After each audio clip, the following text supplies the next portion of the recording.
Thank you, Mr. Roush. First, I'll start with Policy 815.3. Tonight, administration again is recommending approval of Policy 815.3, use of generative artificial intelligence in education. As the board knows, this policy was brought forward on October 20th and resulted in a 4-4 vote. This evening, with all 9 directors present and with a revised version that clarifies expectations, we are returning it for action. Let me begin by stating clearly why this policy matters and why we believe it matters now. Across the country, forward-thinking school districts are establishing guardrails for the use of AI in teaching and learning. Scores of educational institutions and organizations have all documented the same reality. AI is no longer optional or peripheral in K-12 education. It is already in our classrooms, in our students' hands, and shaping the world they are entering. Districts that ignore this reality place students at greater risk and not less. Policy 815.3 provides structure, boundaries, and protection for students and staff. Without a policy, the district has no consistent rules, no accountability framework, and no way to ensure safe, age-appropriate, or ethical use of generative AI tools.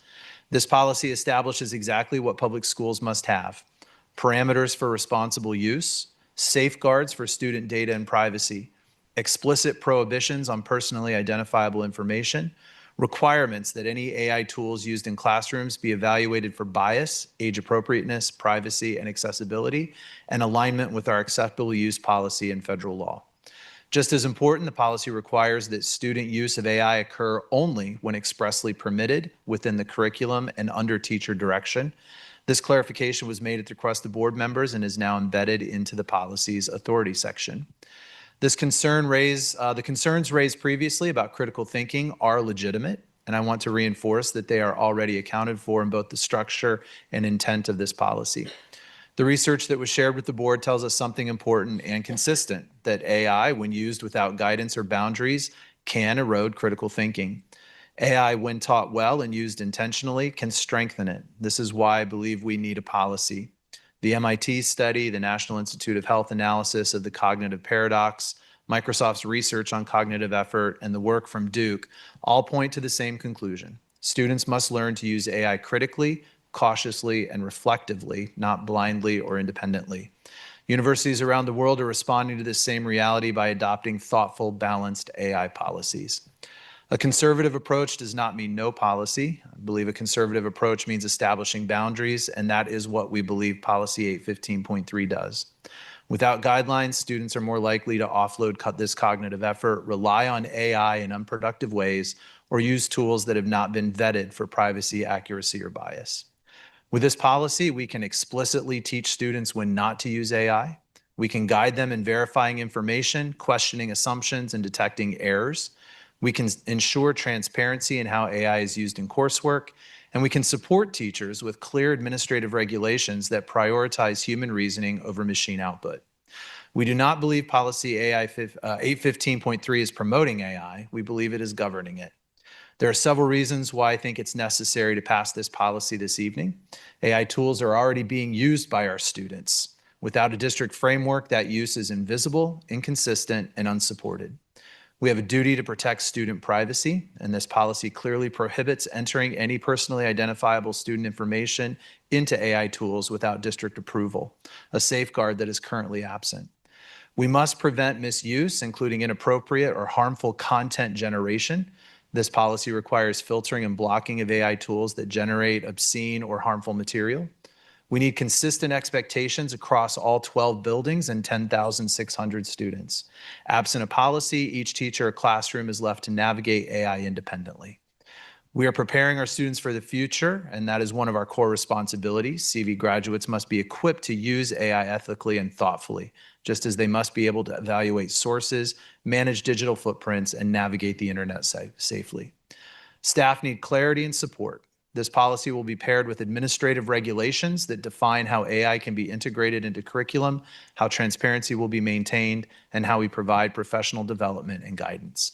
I don't believe we are rushing. I believe we are taking a measured, responsible, and necessary step that allows this district to adapt to a rapidly changing technological landscape while protecting our students. So in conclusion, we believe the policy before you is thoughtful, conservative, legally aligned, and educationally sound. It protects students, supports teachers, and places intentional boundaries around the use of generative AI. Adopting the policy tonight ensures that we are not reacting to problems after they occur, but actively preventing them. For these reasons, administration respectfully recommends approval of policy 815.3 this evening. Does anyone have questions on the policy? Mr. Barrick? So not some, well, I do have a question, but I'm a little dismayed to see it. While Dr. Blanchard says that things have changed, this is the exact same policy which was voted on October 20th and failed. Seeing as how we're back, I guess my question as I read this, and it reads, the board directs that the use of generative AI in the educational environment shall comply with applicable state and federal laws, regulations, board policies, administrative regulations, and school rules. So my question, I guess, I know I have not seen it. A search of the web has seemingly it's not there. What administrative regulations do we have in place, which is what this appears to be pointing toward in the policy, as opposed to putting the teeth, if you would, in the policy, which is what I was asking for. Yeah, well, I would answer your question by saying that this is not a chicken or egg question, that policy drives administrative regulation. Without a policy, there is no impetus to develop administrative regulations. So we have to start with the policy, similar to how we have policy 218, which is student discipline, which then is the impetus for developing the student code of conduct. So the policy provides the general frameworks that outline the development of the administrative regulations, just as policy 218, student discipline, is the impetus that drives the development of the student code of conduct with the specific behaviors and consequences that are annually approved by the board. Okay, I appreciate that. One of the other pieces that I found, and maybe it's what's driving you, although as a director, I don't know if anyone else had heard directly. I know I had not heard directly. While you mentioned this being impactful and around the country, it's affecting different schools, and we need to put some guardrails around it. I have heard over the course of the last month since we met on this, that in fact, it is known, at least within the high school administration, I'm assuming it's known at your level, I would hope as well, that part of the issue that we have is actually right here at CV right now, with kids using the generative AI while completing tests because they found a way through Bloxy. So we have an issue here. Now, I mentioned that because I know that was not brought up to me. When I hear that there's importance in us passing this, it would be really helpful to know not only, do we want to prevent future issues? We have an issue already. I would not deny that. I think that that's why we are disappointed that the policy did not pass in October. We're more than aware of the challenges that we're currently facing with unregulated use of AI, which is what I referenced in my statement, is that the passing of the policy drives the development of the administrative regulations that gives clarity to our teachers across all 12 buildings about exactly what can and can't be, what the AI can and can't be used for.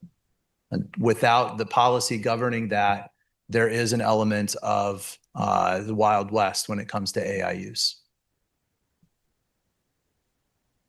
Anything else? Any other board member? I think this is a beginning. It's a good place to start. It's a good foundation. And like Dr. Blanchard said, you need to do this before we can, and the administration can set up the regulations and administration direction on what the kids and cannot do. If you can't do that, that's like putting the cart before the horse. You got to let the policy go through, and I'm recommending the board unanimously vote for this policy.